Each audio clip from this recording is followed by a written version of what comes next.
Irmãos, vamos então dar continuidade à nossa série de mensagens na carta escrita aos Hebreus.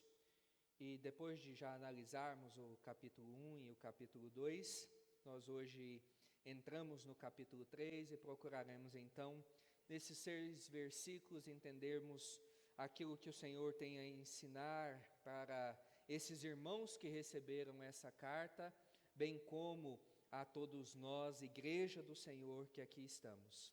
Então, Hebreus capítulo 3, versículos 1 a 6, diz assim a palavra do Senhor: Por isso, santos irmãos, que participais da vocação celestial, considerai atentamente o apóstolo e sumo sacerdote da nossa confissão, Jesus, o qual é fiel àquele que o constituiu, como também o era Moisés em toda a casa de Deus. Jesus, todavia, tem sido considerado digno de tanto maior glória do que Moisés, quanto maior honra do que a casa tem aquele que a estabeleceu. Pois toda a casa é estabelecida por alguém, mas aquele que estabeleceu todas as coisas é Deus. E Moisés era fiel em toda a casa de Deus como servo, para testemunho das coisas que haviam de ser anunciadas. Cristo, porém, como filho, em sua casa, a qual casa somos nós, se guardarmos firme até ao fim a ousadia e a exultação da esperança. Amém. Vamos orar? Senhor, no nome de Jesus, mais uma vez, ó Deus, nós te pedimos o teu auxílio, pois reconhecemos, ó Deus, que nada nós podemos fazer sem a ação e sem a intervenção do Senhor sobre nós. Por isso, ó Deus, nós pedimos que mais uma vez o teu Espírito Santo nos visite com poder e graça e mais uma vez nos conceda a dádiva de podermos ouvir a tua voz, sermos instruídos e corrigidos pelo Senhor, termos, ó Deus, os nossos corações consolados e animados, ó Deus, por ti mesmo. E não nos deixe, ó Deus, que essas palavras ditas a nós caiam no mar do esquecimento das nossas mentes, mas que elas, ó Deus, em todo o tempo possam fazer parte da nossa vida e em tudo aquilo que nós fazemos. É em nome de Jesus que nós oramos. Amém. Imagine comigo, você caminhando por uma estrada e de repente você chega em uma ponte. E então, para você chegar ao seu destino, você necessita passar por aquela ponte. E então você começa ali a caminhar sobre ela, mas no começo da travessia, você então começa a observar a altura daquela ponte, a sua estrutura, a distância a ser percorrida, o material que foi usado nelas, e então, em razão desse conjunto de observações que você ali faz, você começa a sentir um arrepio, você começa a sentir medo, e você interrompe a sua caminhada e pensa até mesmo em retroceder, em voltar atrás naquele trajeto que você então iniciou. Você então ali paralisado, começa então a pensar: será que eu continuo ou será que eu volto? Será que eu sigo em frente ou será que eu retrocedo? E aí vem a pergunta à nossa mente: o que é necessário em uma situação como essa, hipotética como essa, que pode nos ajudar a chegar do outro lado da ponte, a cumprirmos aquele propósito que temos de chegar ao outro lado e então continuarmos a nossa caminhada, almejando então chegar ao nosso destino? E de pronto, pelo menos 2 respostas me vêm à cabeça, para que nós então possamos chegar do outro lado. A primeira delas é que a ponte precisa estar ali. A mais óbvia delas é essa, Porque pode ser que você inicie a sua caminhada, a estrutura daquela ponte não está muito boa, aquela ponte então venha a ruir, e então você não poderá chegar ao final do seu trajeto. E aí vocês podem estar pensando, né? Mas pastor, as pontes que eu conheço são tão sólidas. É porque vocês moram em São Paulo. Se vocês morarem no interior de Goiás, vocês vão saber as pontes que a gente muitas vezes é obrigado a passar por elas, principalmente nas rodovias rurais. É coisa que você fala, Senhor, manda os anjos agora para segurar a ponte, porque eu preciso passar, porque dá medo. Mas também, irmãos, São Paulo não anda muito diferente, porque um viaduto atrás do outro está caindo aqui em São Paulo. Então quer dizer que as pontes por aqui também não estão muito boas. Mas é lógico, precisa estar lá. Por quê? Por exemplo, o viaduto lá da Dutra, que dá acesso à Dutra. Por causa de um problema estrutural, foi preciso um outro caminho para chegarmos até Guarulhos ou chegarmos até o aeroporto. Mas, em segundo lugar, é necessário também confiança na ponte.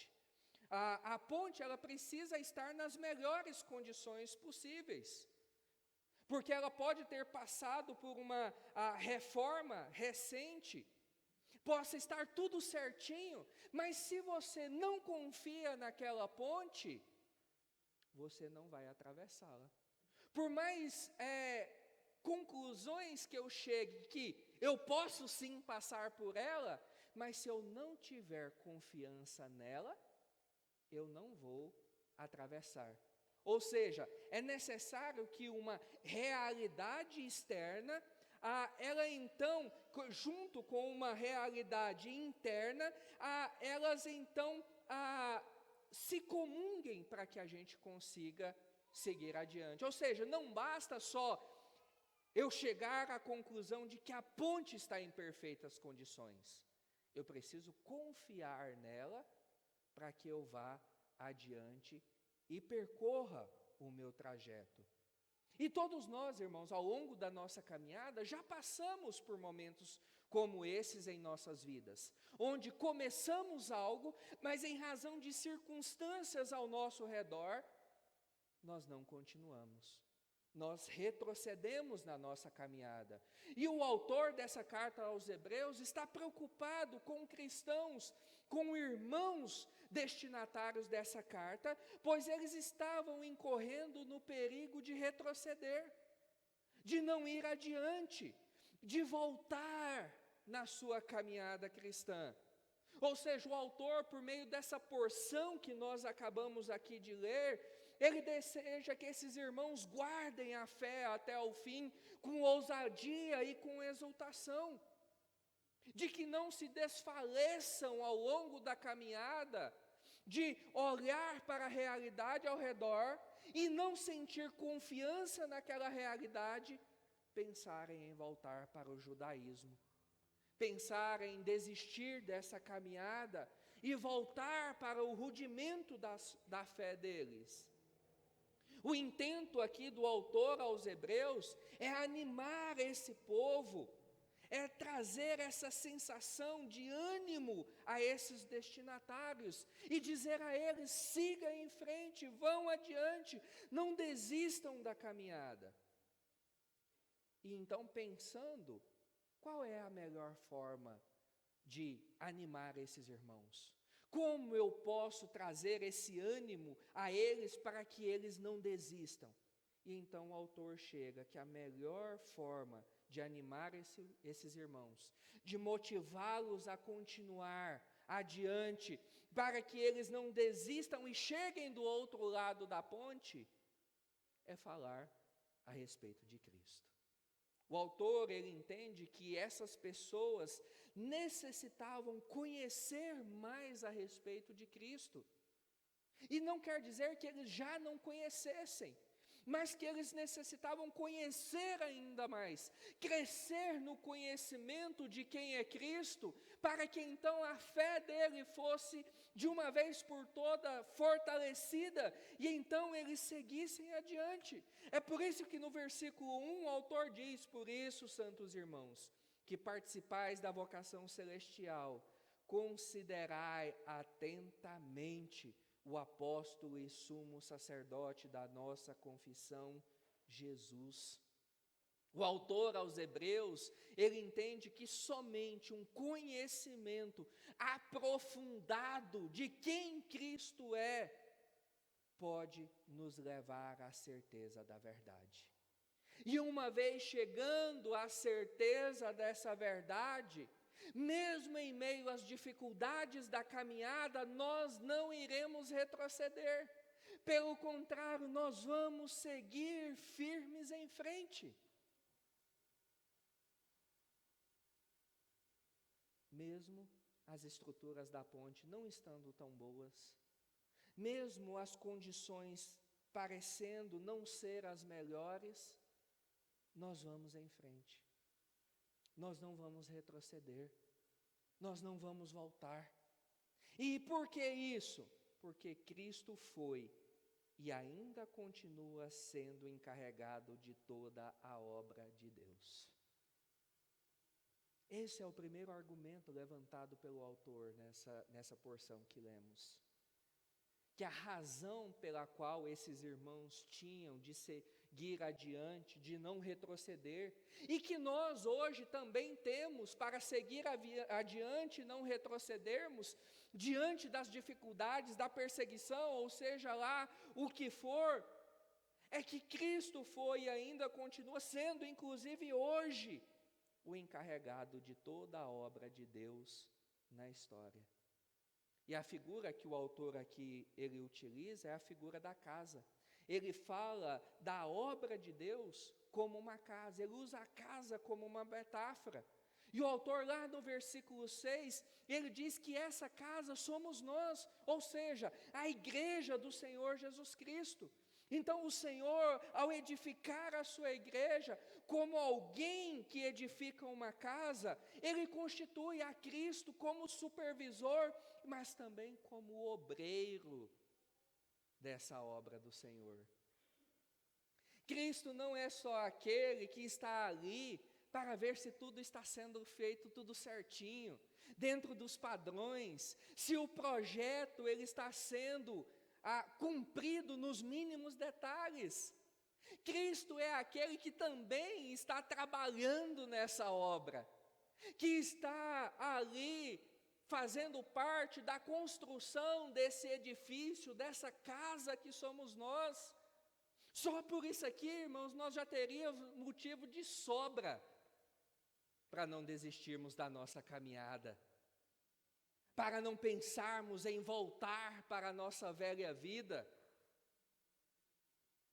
para dizermos que não dá mais, porque Cristo, ao receber essa incumbência do Senhor, de supervisionar e de ser o obreiro, Ele o faz de forma completamente fiel.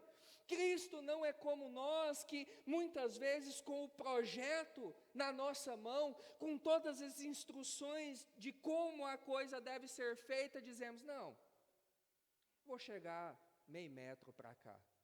Não, eu vou tirar essa parede e vou colocar para lá. Não, eu vou fazer isso dessa forma porque dessa não é o melhor. Não! Aquilo que Cristo pegou em suas mãos para fazer, Ele foi completamente fiel, fazendo em todo o tempo o que o Senhor quis. Logo, não há perigo, irmãos, da ponte ruir, da ponte cair. Nós podemos passar confiadamente sobre ela, porque o projeto foi cumprido ipsis literis. E então o autor diz, por isso, santos irmãos, que participais da vocação celestial, considerai atentamente o apóstolo e sumo sacerdote da nossa confissão, Jesus. E preste atenção nessa palavra aqui, que o autor usa, a palavra apóstolo. Essa é a única vez em todo o Novo Testamento que ela é usada para se referir a Cristo. Esse se tornou o título dos 12 discípulos de Cristo. Mas ela significa simplesmente aquele que foi enviado para fazer algo, aquele que recebeu uma missão para realizá-la. E então Cristo fala dele mesmo como enviado, tendo uma missão o tempo todo. Principalmente no Evangelho de João, onde ele afirma que ele havia recebido do Pai uma missão, falando que o Pai o enviara para realizar uma obra. Além disso, quando ele falando com os seus discípulos, ele afirma: vocês estão sendo enviados, os apóstolos, como eu primeiramente fui enviado pelo Pai. Falar que Cristo é o apóstolo da nossa confissão, da nossa fé, é nada mais, nada menos confessar que Ele veio para fazer algo, que Ele tinha uma missão. E é essa missão aqui que o autor aos Hebreus, ele está tentando destrinchar para cada um de nós. Como apóstolo de Deus, como enviado do Senhor, a missão, a tarefa que Cristo tinha que realizar, era morrer, era ressuscitar, para que todo aquele que nele cresce, não perecesse, mas que tivesse a vida eterna. Nós falamos, irmãos, isso aqui agora pela manhã. Se Cristo tivesse ficado retido naquele sepulcro, se Ele não tivesse ressurgido de entre os mortos, se Ele não tivesse sido fiel ao plano traçado por Deus antes mesmo da fundação do mundo, nós continuaríamos mortos nos nossos delitos e pecados. Nós não teríamos a vida eterna. Além disso, o texto diz que Cristo é o sumo sacerdote da nossa confissão. E ele diz, e em todo o livro de Hebreus, que nós ainda veremos, vez ou outra, de forma enfática, o autor vai falar a respeito disso. Mas aqui nesse texto, ser o sumo sacerdote da nossa confissão, está aqui interligado com essa missão, com essa tarefa. Por quê? Porque Cristo é tanto o oficiante como o sacrifício. Cristo, Ele é o sumo sacerdote, mas Ele também é a oferta em nosso favor. Por isso Ele é o sumo sacerdote. E o intuito do autor aqui é demonstrar que, além dessa missão, que fica claro no texto, Cristo foi encarregado de ser o obreiro sobre todos os obreiros, que Ele é o encarregado sobre tudo e sobre todos. E para então explicar essa autoridade, esse poder de Cristo que controla toda essa obra de edificação, o autor faz essa comparação entre Cristo e Moisés. Entre a obra realizada por Moisés no Antigo Testamento e a obra que Cristo realiza no Novo. E Moisés, sim, ele foi o grande apóstolo do Antigo Testamento. Ele foi enviado a toda a casa de Deus também para ser fiel, para ser o seu líder, o mediador entre o homem e Deus, entre a criatura e o Criador. Nesse sentido, não houve em nenhuma parte da história outro homem como Moisés. Olha só o que Números, lá no capítulo 12, diz: se entre vós há profeta, eu, o Senhor, em visão a ele me faço conhecer, ou falo com ele em sonhos. Não é assim com meu servo Moisés, que é fiel em toda a minha casa. Boca a boca falo com ele, claramente, e não por enigmas. Nesse texto é dito que Moisés é o profeta acima de todos os profetas, o grande servo de Deus em toda a casa de Deus, aquele que foi encarregado sobre toda a casa de Deus naquela época. Mas quando Moisés ele é comparado a Cristo, ele não passa de um simples e humilde servo. Olha só o que o nosso texto diz: o qual é fiel àquele que o constituiu, como também o era Moisés em toda a casa de Deus. Jesus, todavia, tem sido considerado digno de maior glória do que Moisés, quanto maior honra do que a casa tem aquele que a estabeleceu. Cristo e Moisés trabalharam na obra de Deus, cada um com a sua função, cada um foi fiel ao seu envio, mas a grande diferença é que enquanto Moisés está para casa, Cristo está para o dono da casa. A diferença repousa entre a honra da casa e a honra daquele que constitui a casa, que é o Senhor. E Moisés era fiel em toda a casa de Deus como servo, para testemunho das coisas que haviam de ser anunciadas. Cristo, porém, como filho em sua casa. Irmãos, Moisés, ele trabalhou na casa de Deus como parte da casa de Deus, mas Cristo, ele está sobre a casa de Deus como filho do próprio Deus. E diante, irmãos, de todas essas verdades que nós aqui ouvimos, isso deveria trazer ousadia a nós, isso deveria trazer alegria, isso deveria nos trazer esperança, como o texto fala, pois não temos motivos, irmãos, para retroceder, não temos motivo para voltar, porque o autor da obra, a qual é você, a qual sou eu, é o próprio Deus. Sua vida, a minha vida, está no completo controle, no completo governo do Senhor Jesus Cristo, aquele que é fiel para cumprir toda a obra do Senhor. Não há por que voltarmos, não há por que retrocedermos, mas nós não devemos retroceder, mas seguir adiante, porque entendemos que Cristo está edificando uma só igreja. E a forma como o autor de Hebreus ele explica essas coisas é seguindo o mesmo padrão, comparando agora Cristo ao Antigo Testamento. Isso porque o autor ele quer mostrar que Cristo é o Senhor de toda a história, que Cristo é o Senhor que trabalha desde o início, que Ele é o Senhor que tem operado salvação no passado, no presente e também vai operar salvação no futuro.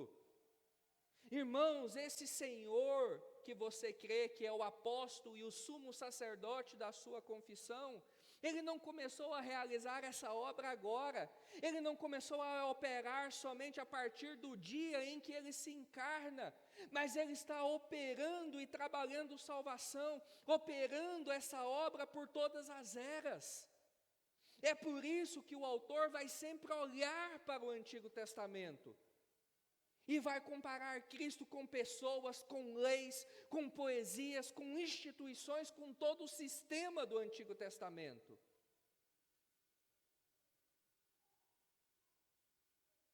Porque Cristo é maior que tudo e é maior que todos. Que antes da fundação do mundo, Ele já opera, Ele já trabalha em favor de todos nós. Há possibilidade desse plano falhar? Não tem. Não tem, porque é o próprio Senhor que se envolve nessa obra. É o próprio Deus que está edificando. É por isso que as portas do inferno não prevalecem contra a sua igreja. E essa insistência aqui do autor em sempre fazer essa comparação entre Cristo e o Antigo Testamento, entre Cristo e personagens do Antigo Testamento, os levou à conclusão que então essa carta só poderia estar sendo escrito para pessoas que estavam tentando retornar para o judaísmo, voltar atrás, esquecer essa obra e voltar para o judaísmo.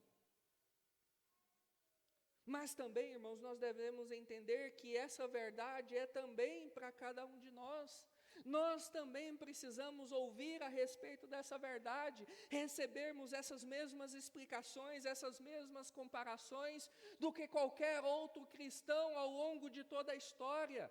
Nós precisamos entender que Cristo é sim o cumprimento das profecias do Antigo Testamento, para que a nossa fé então seja solidificada, fortalecida, e então sigamos adiante.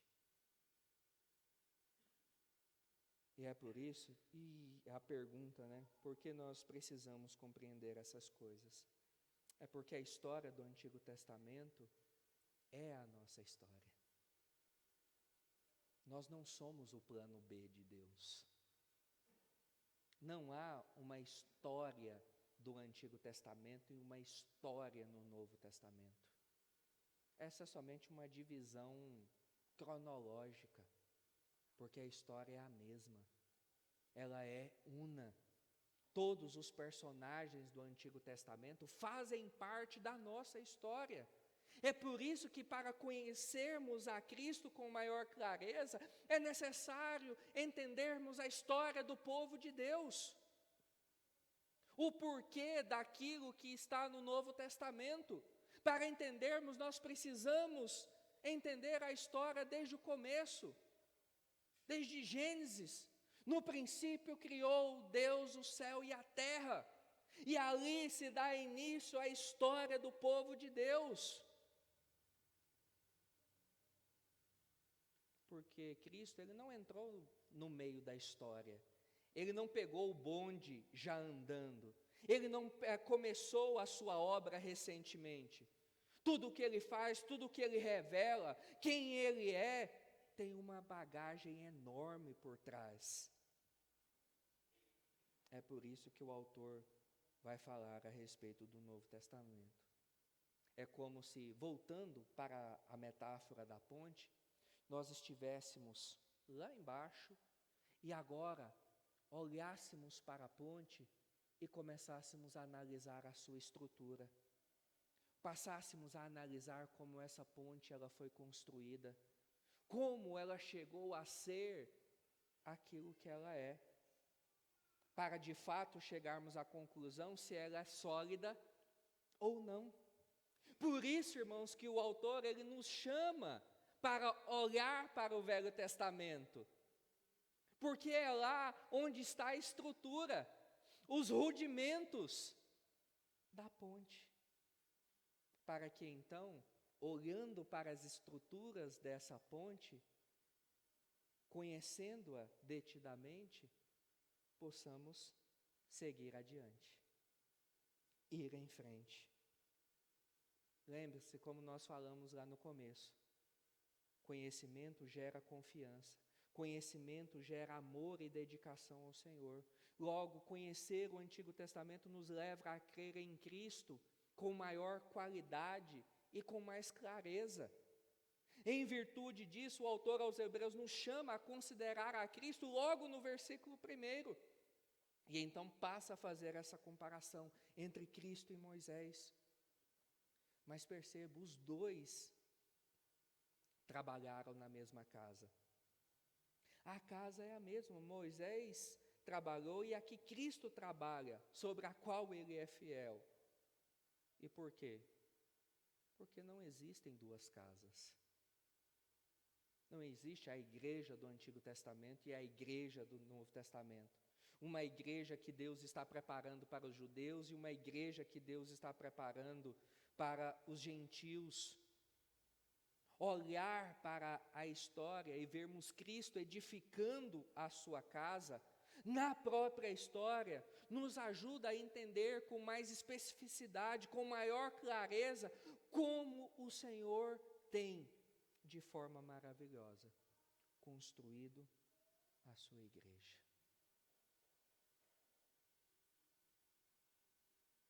É como quando nós chegamos diante de uma obra bela, passamos a admirar, e quanto mais detalhes nós vamos pegando naquela obra, mais nós vamos ficando impressionados com ela. É isso que o autor quer que nós façamos com Cristo.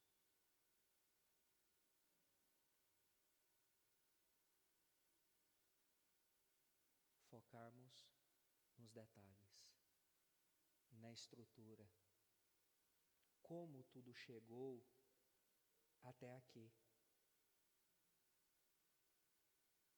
Mas então, lá em Apocalipse 3 diz: então ouvi grande voz vinda do trono dizendo: eis o tabernáculo de Deus com os homens, Deus habitará com eles, eles serão povo de Deus e Deus mesmo estará com eles. Esse projeto da casa de Deus, ele começou no passado, foi superintendido por Cristo, e tudo o que aconteceu no Antigo Testamento serviu como um testemunho a respeito daquilo que haveria de vir.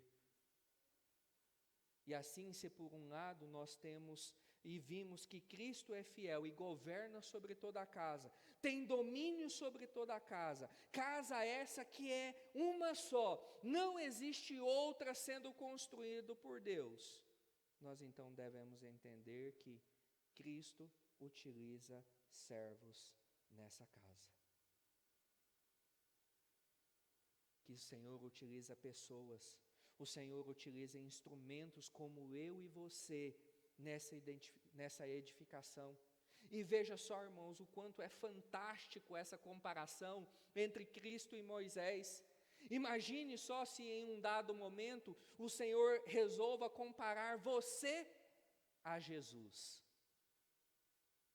E aí, de pronto, você dirá: Senhor, é covardia, né? E realmente é covardia, porque o Senhor, ele é digno de maior honra, de maior glória do que qualquer ser humano que tenha passado sobre essa terra. Mas pense por um outro lado, só o fato dessa comparação existir já é gloriosa demais para Moisés. Ele deveria então se sentir digno de uma alegria indizível, pois ser comparado a Cristo não é qualquer coisa. Mas o autor compara Moisés com Cristo, enquanto que Cristo é o Criador, enquanto que Ele é o sustentador da obra, enquanto Ele controla o universo e edifica. Moisés, por outro lado, dependia do Senhor em todos os momentos. Moisés dependeu do Senhor para nascer, Moisés dependeu do Senhor para ter a sua vida preservada nos primeiros dias. Em todos os momentos, Moisés necessita que o Senhor dê a ele as condições necessárias para ele ser um fiel obreiro ao Senhor. Mas mesmo assim, é dito que Moisés é um coparticipante da obra de Cristo. Ele está sendo edificado por Cristo, e ele só pode trabalhar porque Cristo o sustenta por trás, mas ele é sim alguém que está trabalhando junto com Cristo, e assim Moisés ele é utilizado na história, como muitos outros também o foram, e hoje inúmeros homens e mulheres também são utilizados para a edificação dessa mesma casa, como fiéis obreiros do Senhor. Que honra, irmãos, que privilégio que eu e você temos, sermos comparados a Cristo, sermos colocados do seu lado como obreiros, de termos a possibilidade de trabalhar nessa mesma obra. A igreja é uma edificação que ela é então operada por Cristo, e nós somos o fruto indireto dessa ação de Cristo. Dessa ação direta de Cristo. Ele veio, se encarnou, sofreu, morreu, ressuscitou, tudo isso em nosso favor. Mas só que Ele também nos chama, Ele utiliza diversos servos nessa obra, Ele realiza essa obra também direta, mas também de forma indireta. E esse não é um privilégio exclusivo de Moisés, é um privilégio de todos nós que estamos aqui, é um privilégio de todos nós que fomos colocados e considerados como coparticipantes dessa obra de Deus. Logo, se alguém não participa, se alguém se furta do privilégio de participar, é porque a pessoa ainda não entende o que é essa obra. Ou pelo menos tem demonstrado que ela não tem convicção, a ousadia, a esperança no seu coração. Ele ainda não confia que a ponte está firme. Mas todos nós, irmãos, podemos ser e seremos pequenos servos como Moisés na casa de Deus, se nós formos fiéis a Ele. Irmãos, não só de teologia viverá o homem. Hoje, em nossos dias, muita gente tem achado que basta eu conhecer teologia, mas não basta. Eu já ouvi de irmãos aqui nessa igreja, que eu chamei para ajudar de forma mais específica no departamento infantil. E a pessoa ainda toda piedosa, ou pelo menos com um ar de piedoso, diz: eu não posso ajudar no culto infantil, porque como eu vou ficar sem ouvir a mensagem de domingo? Isso eu estava pedindo para ela me ajudar uma vez por mês.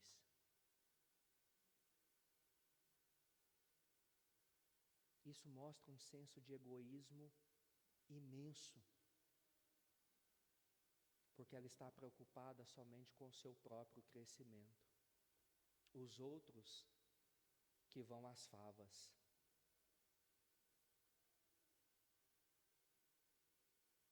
O Senhor, irmãos, nos chamou para nos envolvermos, para nos engajarmos. E sabe por quê, irmãos, que Deus nos chama para investir no seu reino? Investir o nosso tempo, os nossos recursos, as nossas próprias vidas nessa obra? É porque essa obra é a única que permanece para sempre. Essa é a única. Nenhum império, nenhum reino, nenhuma empresa que você possa ter, nenhum nome que você possa construir, nada vai subsistir tanto quanto o reino do Senhor, tanto quanto a sua casa. A igreja de Cristo, muitos ao longo da história tentaram dar a ela um prazo de validade, mas ela extrapolou todos esses prazos de validade dado pelo homem, porque é somente ela que dura para sempre.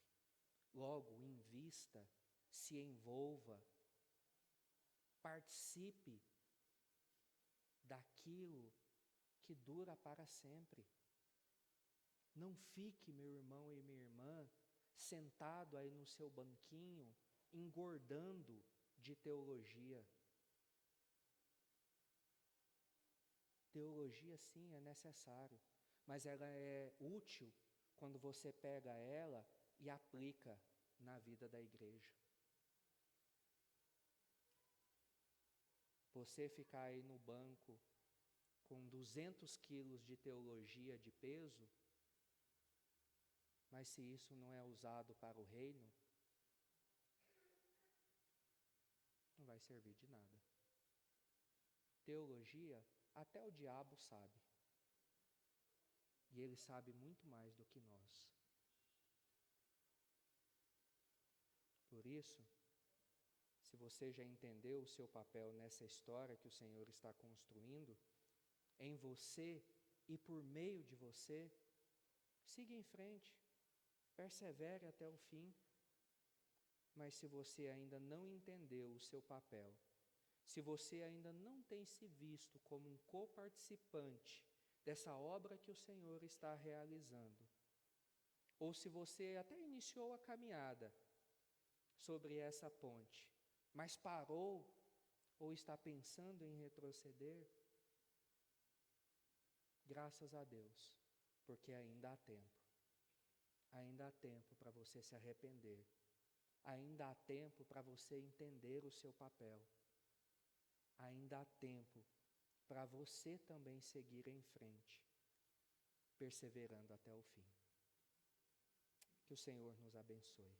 Vamos nos colocar de pé, vamos orar, receber a bênção, e aí nós estaremos encerrados.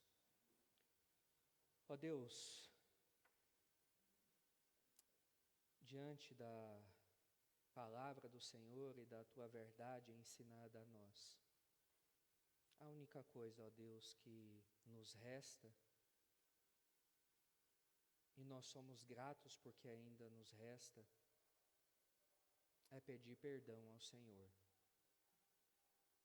Por muitas vezes, ó Deus, não nos vermos como esses coparticipantes. Por ainda, ó Deus, não termos nos entendido, ó Deus, como coparticipantes dessa obra que Cristo está fazendo.